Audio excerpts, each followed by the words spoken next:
রবিবার দিন সন্ধেবেলাটা কোথাও একটা বেরোই, কিন্তু আজকে বৃষ্টি পড়ছিল তো তাই আর বেরোতে পারিনি।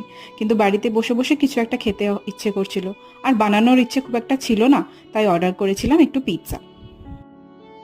Fire and Ice Restro Cafe থেকে অর্ডার করেছিলাম, আমার বাড়ির কাছেই, তবে বৃষ্টির কারণে আমার পক্ষে যাওয়া সম্ভব ছিল না, তাই জোম্যাটোতে অর্ডার করেছিলাম। এবার খুলে দেখি জিনিসটা কীরকম এসেছে, ফার্স্ট টাইম ট্রাই করব। তো আমি অর্ডার করেছিলাম পেরি পেরি চিকেন পিৎজা। তো সাইজ ওয়াইজ ঠিকঠাকই আছে। এবার দেখা যাক খেয়ে টেস্টটা কীরকম লাগে।